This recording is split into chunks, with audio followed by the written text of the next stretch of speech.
Happy Halloween. What do you do when you're playing a video game but you have to get up and exist? Well, you can leave the thing on for days on end until you're ready to not do anything again, but what if you have a power outage? The cord gets unplugged, you have this nervous tick where you just have to go and ruin everything. Your game gets reset, and you have to restart everything from the very beginning. I can't think of anything worse. Anything. You have to be protected in case something like this occurs, so bring in the memory cards, the gaming contraceptive. Saving your progress in a game is something we all take for granted nowadays. Remember when games didn't save at all? The only way to beat them was to play them all in one go. From start to finish, you had to experience what it's like to be depressed. Some games started using passwords. Get to a certain point in the game, write down the password it gave you, enter that in, next time you boot it up, bam, right back where you left off. But right after they made the English language, they went, oh man, they're gonna make Metroid, aren't they? Oh, zeros, capital O's, lowercase o's, ones, capital I's, lowercase l's. Sure, in the game itself, they're distinct enough, but when you're writing down a password, you'll probably just use whatever your brain thinks would be funny. Why couldn't God make the O look like this? And these passwords could be ass long, like I didn't know these many spaces existed. Sometimes you'd get passwords with icons to use. That immediately makes things a problem for the artistically challenged out there. What are you talking about? That's a squiggle, not a sigma. So to pick up where you left off in games, you either had to keep the game console running indefinitely, or something you have to explain to your parents. I don't want them thinking I play Mega Man 4. What is this? Coordinates for a bomb. Plus, what kind of passwords are these? Like, you try to get into a club and they ask, what's the password? C764. Something had to change because neither one of these methods were particularly ideal. I mean, I'd rather have passwords than not have passwords, but I'd rather have blood than not have blood. Doesn't mean I like blood. Talking about memory cards, one sec.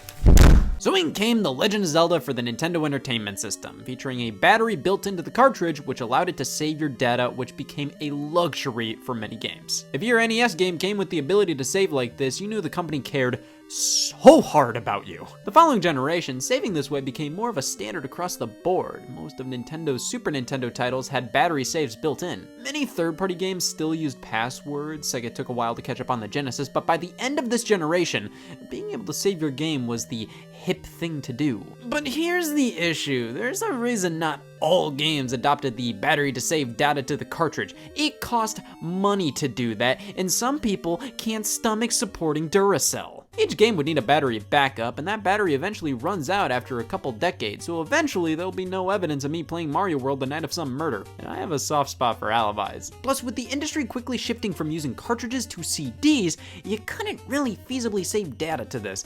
I mean, battery, CD, something had to change. Well, what if you could save the data to something else? Memory cards gave you the ability to save games to a choking hazard. I mean, it made perfect sense. With these, you wouldn't have to worry about cramming a save feature into the game itself, just force the consumer to deal with it. This way, no game had an excuse. If they were on a console with a memory card, yup, they had a save feature. Unless you didn't own a memory card. I think we've all been in that situation. You own a console for a bit, but you don't have a memory card, so you just kind of play the game you have, but you can't save, so hey, let's just keep playing from the beginning. Now, of course, that's how most NES games were, but I owned a GameCube and didn't get a memory card until a couple months in. I am an expert on watching the opening to Battle for Bikini Bottom. But once you actually got a card, oh my god, my options skyrocketed. I can save. You know, memory cards actually first appeared on the Neo Geo AES. I don't give a shit. You can save your data onto it and then bring it to a Neo Geo arcade cabinet, plug it in, pick up where you left off, which is a killer plus to using memory cards. You can bring them anywhere. Your saved data can always be with you. Make a necklace out of it. There's a lot of memories you can dig up on one of these, especially if they were never owned by you. Look at all these game saves, preserved for us all to point and laugh at. I mean, the term memory card can mean two different things. It saves game files, sure, but it also saves memories. This was my childhood GameCube memory card. Yeah, I got the Mad Cat 16X, not the official Nintendo produced one. These came with carrying cases. So much better. Oh man, I wish each P had a sock. Owning a Mad Cat's memory card should have put me on track to buy a Thrasher shirt, but here we are. This was what my mom bought after I sort of begged for a memory card, so then I didn't have to watch that damn opening cutscene for the 67th time. And I think we really hit it out of the park first try. 16X, what does that mean? It has it, and a lot of it. There was more than enough space on this one to store any and all save data I could ever dream of. I can't believe I didn't get stuck with the 1X. 59 blocks of storage, I would be disgusted if I knew how much that was. Yeah, some game consoles refer to storage as blocks. I think they were trying to simplify things, but honest to God, it made even more no sense. Just use typical memory storage terms. Just say megabytes. No mom hears blocks compared to megabytes and goes, oh, I have this many blocks remaining. What does that mean? I could say you were better off buying the official memory cards made by the console manufacturers themselves, but why would I? These aren't like third-party controllers where, like, yeah, if they're cheaper, you can really feel it. Ah, this one's made of gum. Memory cards you cram in the console and never think of again. Oh, but this one looks blue and smells funny. And you can get by with any type of memory card. That's the beautiful thing. These brands are all of equal value. Sometimes memory cards would come with games, like with Animal Crossing. You got a GameCube memory card free of charge. Made sense considering Animal Crossing required a ton of space to save, so you pretty much needed a memory card just for it. But hey, it's an Animal Crossing themed memory card, just like how I have an Animal Crossing themed thigh. It's a sticker. That's it. You can theme anything to be Animal Crossing this way, but I appreciate the sentiment. I'm surprised there weren't more special edition memory cards. I mean, they existed. Here's Spider-Man crawling out of his grave. However, most of the time, you just have to choose between cards of different size capacities and colors. But just the fact different colors were offered really baffles me as to why there weren't more grave digging options. Now, with the boom of these things, many companies had some kind of revelation, like they needed to innovate every possible thing. Like, you know how some shoes have software updates now? For the second Dreamcast, the memory cards for this system were dubbed VMUs, Visual Memory Units. They were memory cards, sure, but they had a screen and buttons and were their own mini game console. Of course, with that screen, that meant in multiplayer games, you could see things that were exclusive to you, so Sega could tell me where the antidote was. And then you could unplug the VMU, take it on the go, and play little mini games. It's amazing this idea wasn't ever fully replicated. It's pretty cool, but it's pretty worthless, so that's pretty much why. Like, is this really necessary? This is just another battery you have to worry about, and what's the point when you look over at the PlayStation 2 and that used a fucking saltine for its memory card and everybody in the world owned 2 of them? The closest the console got to replicating this idea of your own personal screen had Mario Tennis on it, I'll give it that. So memory cards pretty much stayed ass boring, but with the original Xbox, they started to become ass boring and obsolete. That system had a hard drive built in, which meant you didn't need a memory card, the game saved to the system. Now, you could buy a memory card if you wanted to back up your saves or bring your save files over to a separate Xbox, but who cares? You don't need a memory card to save games. This is a fucking party. I never used memory cards to bring my save data over from console to console. I only used them to save game data, so the idea that the Xbox saved it all to the system meant that an Xbox memory card existing is something scholars still don't get. Then with the Xbox 360, they continued this trend, but also allowed for the hard drive to be expanded.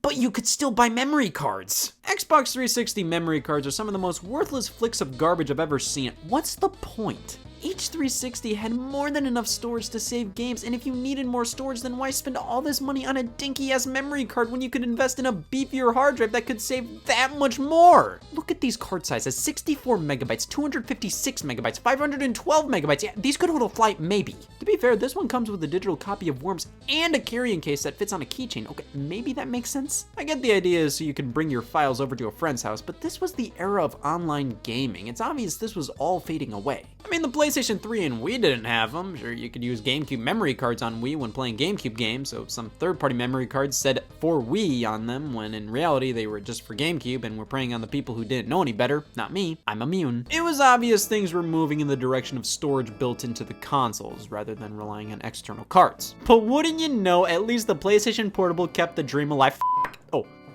Oh, I thought it was a fingernail. Why does a handheld system need a memory card? Same problem with the PlayStation Vita. Early models didn't have any storage on it, any at all. And even though the games were now on cards, you still needed a memory card. And the PlayStation handheld memory cards are proprietary. They only work on these specific devices. You can't even use a PSP memory card on a Vita or vice versa. They were expensive too. Why couldn't they just use standard SD cards? The Nintendo 3DS did, and now the games mostly just saved to the cartridges themselves, which made things crazy simple. You could take a 3DS game you were playing on one system, pop it in another, and boom! The save data's all there and accounted for. Why can't everybody be like Nintendo 3DS game save files? Well, let's see what we can discover. First off, my own memory card as a child. Look at this, with so many blocks to spare too. Yep, I went through a heavy Nickelodeon games phase growing up, but we have all the usual suspects here as well. Pac-Man fever, and me doing nothing for the first 23 years of my life. How old am I? But this one actually came with a used copy of Luigi's Mansion I bought. The guy just forgot his memory card was inside the case. See, a lot of game cases come with inserts for memory cards, much like how most cups come with containers. So let's pop this one in here, and why not? Let's check out this one too. What? Oh, that's odd. They're basically the same thing. Yeah. Like uncle and daughter. Those are my two biggest fears. Mine are isolation and Windows. Okay, well, this one's gotta have something good on here. Look at it, this one has more in common with a bookmark than it does a memory card. Wind Waker's save file, we gotta check this out. Must be code for the name Jim. So this one's gotta be good. There's nothing but Odama?